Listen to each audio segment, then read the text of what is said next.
હવામાન વિભાગની આગાહીના પગલે સુરત શહેરમાં મોડી રાત્રે અચાનક વરસાદી માહોલ જોવા મળ્યો। શહેરના ઉધના, પાંડેસરા સહિત અનેક વિસ્તારોમાં વરસાદી પાણી ભરાઈ જતા રસ્તાઓ બેટમાં ફેરવાઈ ગયા હતા। પાણી ભરાયેલા વિસ્તારોમાં સ્થાનિક લોકો અલગ અલગ રીતે વરસાદી મજા માણતા જોવા મળ્યા। કેટલાક લોકો છત્રી લઈને ફરતા હતા તો કેટલાક બાળકો પાણીમાં છબછબિયા કરતા જોવા મળ્યા।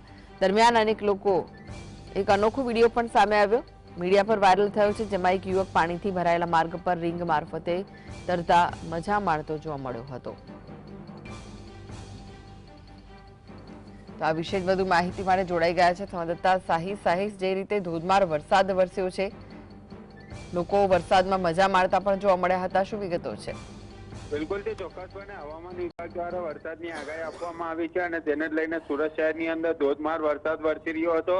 મોડી રાત્રે સુરત શહેરના ચારે તરફ પાણી ભરાવાની સ્થિતિ જોવા મળી હતી। વાત કરવામાં આવે તો ઉધના વિસ્તાર હોય, પાંડેસરા વિસ્તાર હોય, મજુરા ગેટ હોય, પાડલે પોઈન્ટ સહિતના અલગ અલગ વિસ્તારોની અંદર પાણી ભરાવાની સ્થિતિ જોવા મળી હતી। હવામાન વિભાગ દ્વારા જે રીતના વરસાદની આગાહીના પગલે સુરત શહેરની અંદર ધોધમાર વરસાદ જોવા મળ્યો હતો, ત્યારે એક વિડીયો સોશિયલ મીડિયા પર વાયરલ થયો છે। વિડીયોની અંદર દેખાઈ રહ્યો છે કે પાંડેસરા વિસ્તારમાં એક યુવક પાણીની અંદર બોટની જે રીંગ આવતી હોય છે તેની અંદર બેસીને પાણીની અંદર મજા માણતો હોય તેવા દ્રશ્યો પણ જોવા મળી રહ્યા છે। એટલે ચોક્કસપણે કહી શકાય કે જ્યારે વરસાદી માહોલ સુરત શહેરની અંદર જોવા મળ્યો છે, ત્યારે પ્રી મોન્સૂનના દાવા પણ જે છે તે પોકળ સાબિત થયા હોય તેવા સ્થિતિ જે છે તે સુરત શહેરની અંદર જોવા મળી રહી છે। જે રીતના વરસાદ વરસી રહ્યો હતો તે ખેડૂતોને પણ ક્યાંક ને ક્યાંક રડાવી રહ્યો હોય તેવા પણ સ્થિતિ જે છે તે અત્યારે જોવા મળી રહી છે।